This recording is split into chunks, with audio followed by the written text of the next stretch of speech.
بسم اللہ الرحمن الرحیم۔ السلام علیکم ناظرین۔ سلطان صلاح الدین ایوبی رحمۃ اللہ علیہ کے متعلق لکھی جانے والی کتاب فاتح عالم سلطان صلاح الدین ایوبی کو کس سوار پیش کیا جا رہا ہے۔ شہزادہ گرنیٹ کو یہ اجنبی آواز اپنے بہت قریب محسوس ہوئی، اگرچہ وہ مسلح تھا اور اپنے پیچھے آنے والے مسلمان سپاہی کا مقابلہ کر سکتا تھا، لیکن عیسائی فوج کی شکست کے باعث وہ بدحواس ہو گیا تھا۔ شہزادہ گرنیٹ کو اپنی جان بہت زیادہ عزیز تھی۔ اس نے آخری تدبیر کے طور پر اپنے گھوڑے کو ایڑ دی، مگر مسلم شہسوار اس کے سر پر آ پہنچا تھا۔ پھر دیکھتے ہی دیکھتے گرنیٹ کا گھوڑا لڑکھڑایا اور منہ کے بل زمین پر گر پڑا۔ یہ حادثہ اس قدر اچانک ہوا کہ شہزادہ گرنیٹ اپنا توازن برقرار نہ رکھ سکا اور اس کے ہاتھ سے لگام چھوٹ گئی اور وہ خود بھی گھوڑے کی پشت سے اچھل کر دور جا گرا۔ پھر اس پر فوراً ہی یہ راز فاش ہو گیا کہ تعاقب میں آنے والے مسلم شہسوار نے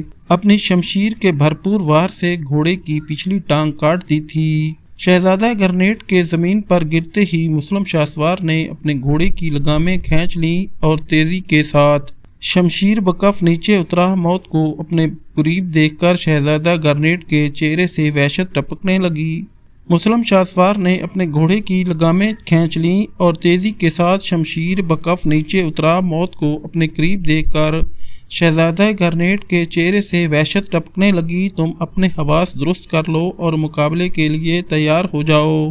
مسلم شہسوار نے بے نیازانہ کہا، ہم لوگ اپنے دشمن پر پیچھے سے وار نہیں کرتے، تم بھی پیادہ ہو اور میں بھی۔ یہ برابر کا مقابلہ ہے، اٹھو اور قسمت آزمائی کرو، دیکھیں قدرت کس کا ساتھ دیتی ہے۔ شہزادہ گرنیٹ کو اپنی بینائی اور سماعت پر یقین نہیں آ رہا تھا کہ کوئی دشمن اتنا وسیع القلب بھی ہوتا ہے۔ یہ موقع غنیمت جان کر اندلس کا شہزادہ تیزی کے ساتھ اٹھ کھڑا ہوا اور اس نے اپنے دشمن پر ایک بھرپور وار کیا۔ مسلم شہسوار نے نہایت چابکدستی سے گرنیٹ کا وار روکا، پھر کچھ دیر تک دونوں شمشیر زن مختلف پینترے بدل کر اپنے اپنے داؤ آزماتے رہے، یہاں تک کہ شہزادہ گرنیٹ کے دائیں ہاتھ پر کاری زخم آیا اور تلوار چھوٹ کر دور جا گری۔ مسلم شہسوار نے اندلس کے شہزادے کو ایک اور موقع دیا، مگر اب اس کا زخمی ہاتھ شمشیر کا بوجھ اٹھانے کے قابل نہیں رہا تھا۔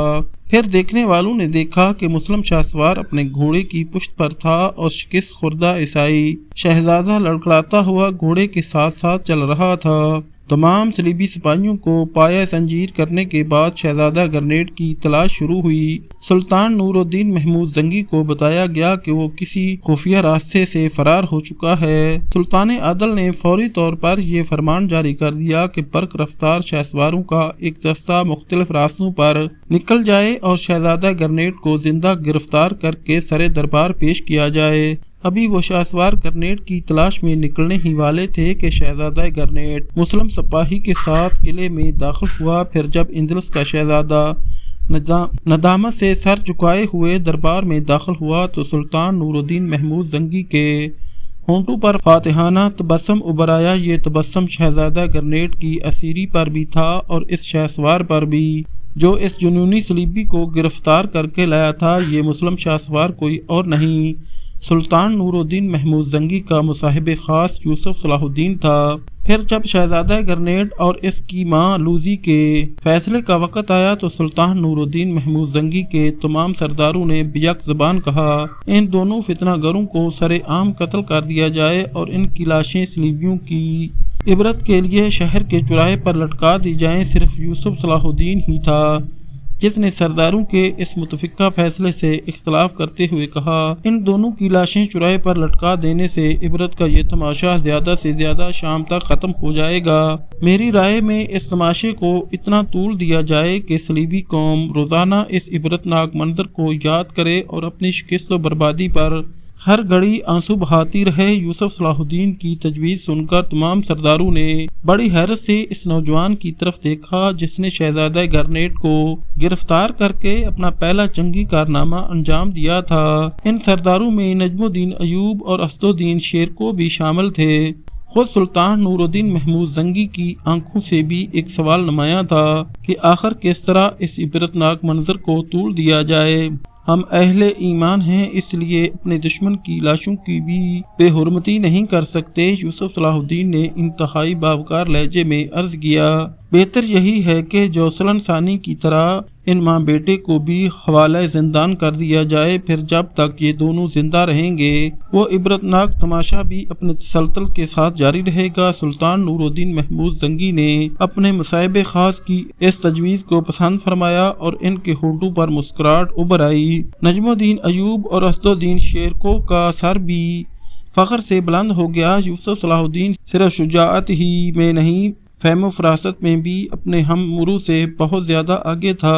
میں سلطان عادل سے ایک اور بات عرض کرنا چاہوں گا۔ مختصر سے سکوت کے بعد یوسف صلاح الدین نے دوبارہ لب کشائی کی، ان دونوں ماں بیٹے کو ایک جلوس کی شکل میں خاص طور پر عیسائی بستیوں سے گزارا جائے تاکہ ان کے دلوں پر اہل ایمان کی ہیبت قائم ہو، تاکہ ان کے دلوں میں پیدا ہونے والی سرکشی اور بغاوت کے جذبات اتنے ہو جائیں یا پھر کم سے کم اتنے سرد پڑ جائیں کہ باہر سے آنے والی صلیبی ہوائیں انہیں مزید نہ بھڑکا سکیں۔ سلطان نور الدین محمود زنگی نے سر دربار یوسف صلاح الدین کی ذہانت کی تعریف کی اور پھر ملکہ لوزی اور شہزادہ گرنیٹ کو دوسرے عیسائی قیدیوں کے ساتھ اپنے بڑے بھائی سلطان سیف الدین غازی کے پاس بھیج دیا اور خود حلب کی طرف روانہ ہو گئے۔ اسی زمانے میں زنگی خاندان کی شامی مقبوضات میں عیسائیوں نے عام بغاوت کر دی اور جگہ جگہ فتنہ و فساد کی آگ بھڑکا دی۔ اس سازش کی وجہ بھی ایک فتنہ گر راہب سینٹ برنارڈ کی شرمناک اور عبرتناک موت کے بعد سینٹ مارلو نے قسم کھائی تھی کہ وہ اپنے عظیم مذہبی پیشوا کے مقدس مشن کو جاری رکھے گا۔ اپنی اس مذہبی تحریک کو جاری رکھنے کے لیے ایک نیا طریقہ اختیار کیا گیا تھا۔ جب عیسائی قوم اپنی عبادت کے لیے گرجا گھر میں جمع ہو جاتی تو سینٹ مارلو کے حکم پر عبادت گاہ کے تمام دروازے بند کر دیے جاتے تھے، پھر وہ عیار راہب عبادت کے نام پر جمع ہونے والے سادہ عیسائیوں کو لعنت و ملامت کرتے ہوئے پرجوش تقریریں کیا کرتا تھا۔ تم سے یسوع مسیح اس قدر ناراض ہیں کہ مقدس بیٹے کی حالت غضب کو الفاظ میں بیان نہیں کر سکتا۔ یہ کہہ کر فتنہ گر راہب کچھ دیر کے لیے خاموش ہو جاتا تاکہ وہ اپنے مخاطبین کی دلی کیفیات کا مشاہدہ کر سکے۔ اپنے مذہبی پیشوا کی زبانی یسوع مسیح کے غیظ و غضب کی باتیں سن کر عبادت کے لیے جمع ہونے والے عیسائی خوفزدہ ہو جاتے۔ اس وقت تک تمہاری کوئی عبادت بھی قبول نہیں ہے۔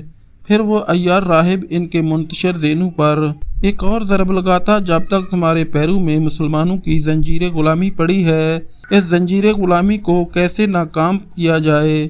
گرجا میں موجود عیسائی بے قرار ہو کر پوچھتے، اس کا ایک ہی علاج ہے کہ تم مسلمانوں کے خلاف بغاوت کر دو۔ سینٹ مارلو بڑی مکاری کے ساتھ صلیبیوں کو ورقلاتا، سلطان عماد الدین زنگی کے دونوں بیٹے نااہل اور ناکارہ ہیں، بس تمہیں تھوڑی سی ہمت درکار ہے۔ اپنی شمشیریں بے نیام کرو اور جہاں بھی کوئی مسلمان نظر آئے اسے بے دریغ قتل کر دو۔ پھر جیسے ہی انتشار پھیلے گا بالدون ثالث کی فوجیں تمہاری مراد کو آ جائیں گی۔ دراصل اس سازش کی جڑیں یروشلم میں تھی۔ بالدون ثالث کی ایما پر سینٹ مارلو شام کے علاقے میں داخل ہوا تھا۔ اس سازش کا ایک ہی مقصد تھا کہ سلطان نور الدین زنگی اور سلطان سیف الدین غازی کے مقبوضات خانہ جنگی کی لپیٹ میں آ جائیں، پھر وہ اس شورش و بغاوت سے فائدہ اٹھا کر موصل اور شام میں داخل ہو جائے۔ شام یروشلم بالدون ثالث نے اس منصوبے کی تکمیل کے لیے ایک بڑی رقم مخصوص کر دی تھی جس سے ہتھیار خریدے جاتے تھے اور شام کے گرجا گھر میں پہنچا دیے جاتے تھے۔ یہ سارے ہتھیار عیسائی راہبوں کی لمبی لمبی اباؤں میں پشیدہ ہوتے اور پھر گرجا گھر کے تہ خانے میں جمع ہو جاتے۔ پھر ان ہتھیاروں کو بڑی رازداری کے ساتھ رات کے اندھیرے میں ان عیسائیوں کو دے دیے جاتے جو جنگی صلاحیت رکھتے تھے۔ جب شاہ بالدون ثالث اور سینٹ مارلو کا منصوبہ مکمل ہو گیا تو ایک دن سلطان نور الدین محمود زنگی کے مقبوضات میں بغاوت اور شورش کی آگ بھڑک اٹھی۔ یہ سب کچھ اس قدر اچانک ہوا تھا کہ اگر سلطان نور الدین زنگی کے علاوہ کوئی دوسرا حکمراں ہوتا تو یہ صورتحال دیکھ کر گھبرا جاتا اور ذہنی انتشار کے باعث سیاسی فیصلے کر ڈالتا، مگر وہ بڑے ضبط و مثل اور اعصابی قوت کے مالک تھے۔ سلطان عادل نے اپنے معتقد سالار نجم الدین ایوب اور اسد الدین شیرکو کو حکم دیا کہ وہ ریاست کے سرحدی علاقوں کی مکمل ناکہ بندی کر لیں تاکہ کوئی باغی فرار ہونے میں کامیاب نہ ہو سکے۔ یہ بڑی حیرت کی بات ہے کہ نجم الدین ایوب کے مقابلے میں اسد الدین شیرکو اپنے بھتیجے یوسف صلاح الدین سے زیادہ محبت کرتا تھا، اور یہی وجہ تھی کہ اسد الدین شیرکو مارکا آرائی میں یوسف صلاح الدین کو اپنے ساتھ رکھتا تھا۔ اس بار بھی ایسا ہی ہوا۔ شیرکو یوسف صلاح الدین کو لے کر شامی سرحدوں پر پہنچ گیا۔ اپنی جنگی منصوبہ بندی مکمل کرنے کے بعد سلطان نور الدین زنگی باغیوں کی سرکوبی کے لیے آگے بڑھے۔ جب شاہ یروشلم بالدون ثالث کے جاسوسوں نے اسے یہ خبر پہنچائی کہ سلطان نور الدین زنگی کے مقبوضات میں بغاوت شروع ہو چکی ہے، تو اس نے ایک بہت بڑا لشکر باغیوں کی مدد کے لیے شام کی طرف روانہ کیا۔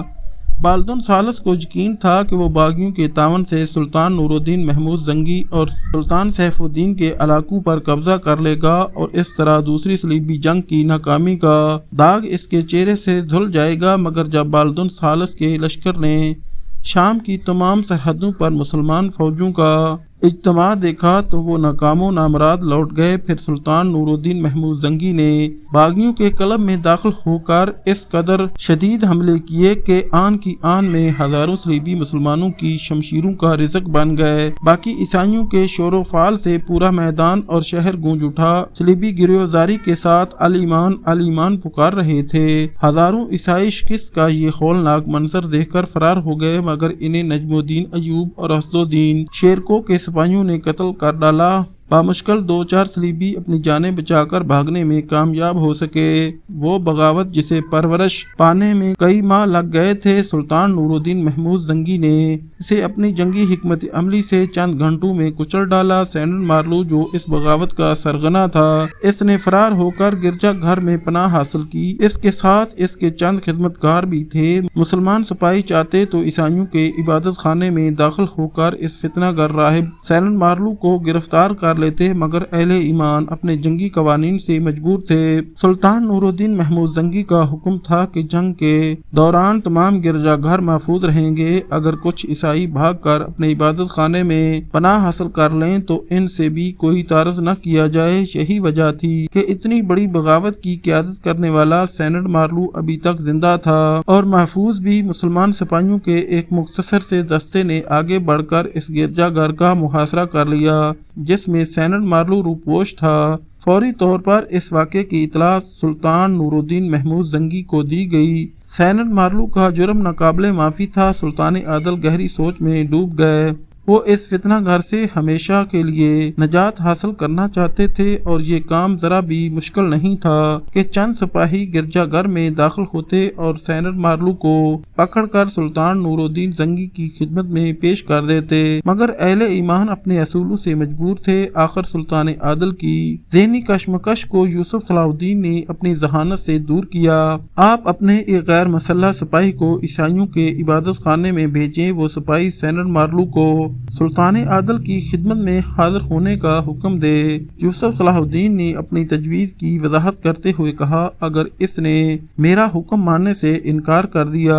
سلطان نور الدین زنگی کے لہجے میں تفشیش جھلک رہی تھی، اور وہ عیار و فتنہ گر ایسا ہی کرے گا کیونکہ وہ میرے سامنے پیش ہونے کی سزا خوب جانتا ہے۔ یہ کہتے کہتے سلطان نور الدین محمود زنگی کے چہرے سے شدید غصے کا رنگ جھلکنے لگا تھا۔ پھر آپ اس مکار انسان پر خوراک اور پانی بند کر دیں۔ یوسف صلاح الدین نے دوسری تجویز پیش کرتے ہوئے کہا، اگر گرجا میں کچھ کھانے پینے کا سامان ہوا بھی تو وہ 2-4 دن میں ختم ہو جائے گا۔ پھر وہ لوگ بھوک و پیاس سے مجبور ہو کر خود ہی عبادت خانے سے باہر نکل آئیں گے اور اپنے آپ کو سلطانی سپاہیوں کے حوالے کر دیں گے۔ بالغرض محال سینڈ مارلو خود کو گرفتاری کے لیے پیش نہیں کرتا تو خالی شکم اور خشک گلا دونوں مل کر اسے مار ڈالیں گے۔ اس طرح آپ کی ذات گرامی پر ایک پادری کے قتل کا الزام بھی نہیں آئے گا، اور وہ فتنہ بھی ہمیشہ کے لیے زیر زمین دفن ہو جائے گا۔ سلطان نور الدین زنگی نے سر دربار یوسف صلاح الدین کی ذہانت کی بہت زیادہ تعریف کی اور اس کی انتہائی مدبرانہ